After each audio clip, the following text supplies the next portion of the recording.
विशाल Momo challenge. Kajipur नाम के गांव में सैम नाम का एक आदमी रहता था। उसकी एक बेटी भी थी जिसका नाम आरती था। उसे हमेशा लड़कों जैसा ही रहना अच्छा लगता था। उसके बाल का स्टाइल, कपड़े का स्टाइल, बात करने का स्टाइल एकदम लड़कों जैसा ही था।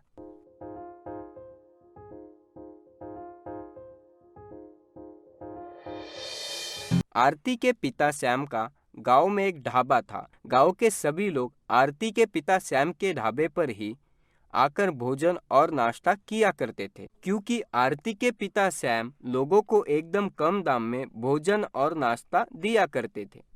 लेकिन आरती को ये सब पसंद नहीं था। वो चाहती थी लोगों को खाना कम दिया जाए और पैसा ज़्यादा लिया जाए।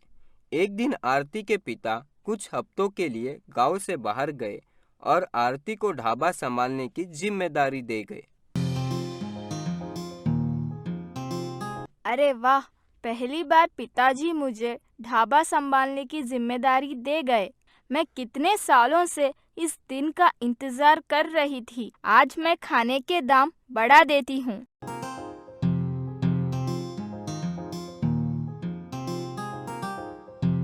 ऐसा सोचकर आरती ढाबे के सभी खाने के दाम बढ़ा देती है और कुछ दिनों बाद आरती एक बहुत बड़ा मोमो बनाकर मोमो चैलेंज की प्रतियोगिता का स्कीम गांव वालों के सामने रखती है और ऑटो में घूमकर एक माइक से पूरे गांव भर में ऐलान करती है।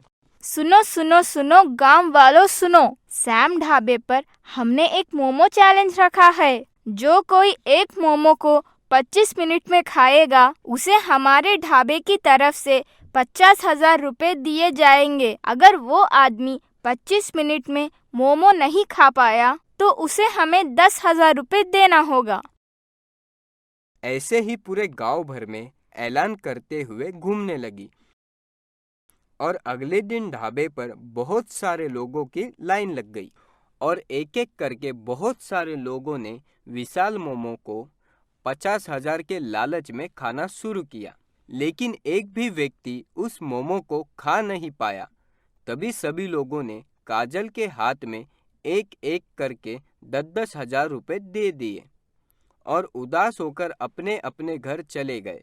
तभी काजल के पिताजी वहां पहुंच गए।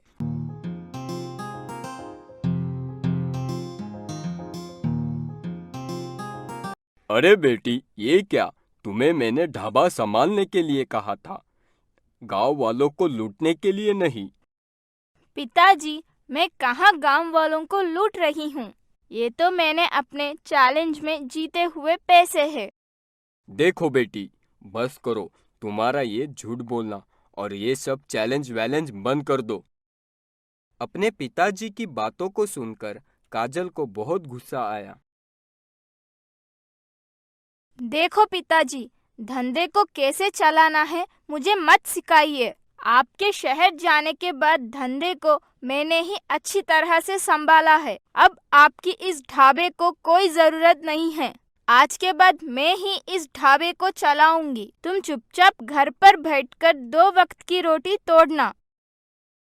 बेटी, तुम शायद भूल रही हो, मैं तुम्हारा बाप हूँ।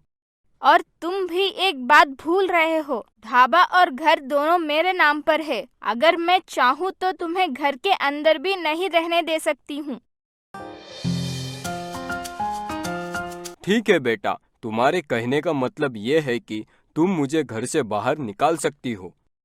हाँ बिल्कुल, तुम्हें कोई शक है क्या?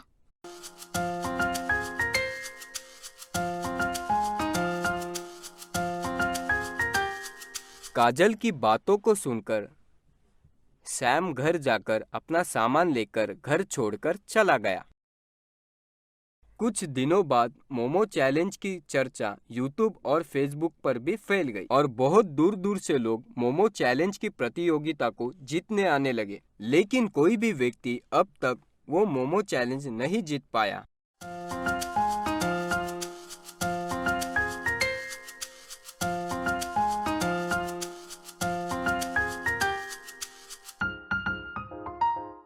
एक दिन एक इच्छाधारी नागिन अपना रूप बदल के एक जवान लड़का बनकर काजल के पास आई कौन हो तुम और क्या चाहिए तुम्हें? इससे पहले मैंने तुम्हें इस गांव में कभी नहीं देखा। मैं हूँ राज और मैं बहुत दूर से तुम्हारे इस मोमो चैलेंज को जीतने आया हूँ। ठीक है, अगर तुम इसे 25 मिनट के अंदर खाकर दिखाओगे तो मैं तुम्हें पूरे 50,000 रुपए दूंगी। बस 50,000 रुपए? ये मेरे लिए बहुत ही छोटा चैलेंज है। क्या छोटा चैलेंज? हाँ हाँ, छोटा चैलेंज। मैं 1 घंटे में 20 मोमो खाऊंगा। अगर मैं नहीं खा पाया तो मैं तुम्हें 10 करोड़ दूंगा। क्या 10 करोड़?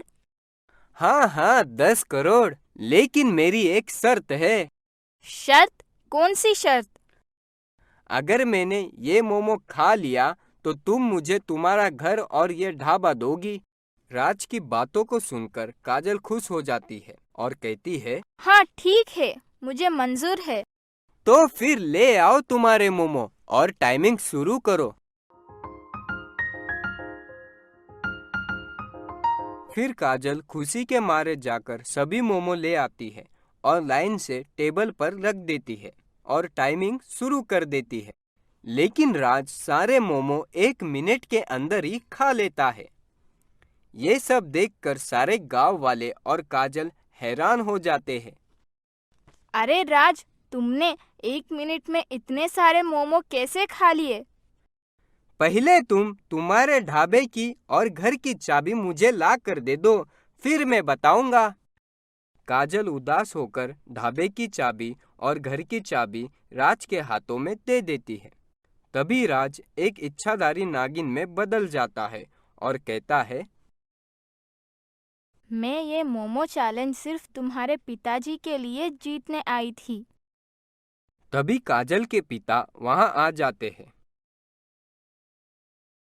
इन्होंने मुझे तुम्हारे बारे में आकर सब बताया था और तुम्हारे पिताजी 2 दिनों से बिगैर खाना खाए मेरे घर के बाहर आकर बेहोश होकर गिरे थे। तभी मैंने सोचा जो तुमने इनसे छीना है वही मैं तुमसे छीनकर इन्हें वापस दे दूं। ऐसा कहकर नागिन उन चाबियों को काजल के पिताजी को देकर वहां से गायब हो जाती है और काजल उदास होकर जा रही होती है। तभी पिताजी, रुको काजल बेटी, कहाँ जा रही हो? ये ढाबा और घर तुम्हारा ही है। मैं तो अब बूढ़ा हो गया हूँ, ना जाने कब मर जाऊंगा। इसे रखकर आखिर मैं क्या करूंगा? तभी काजल दौड़कर आकर पिताजी के गले लगकर रोने लगती है।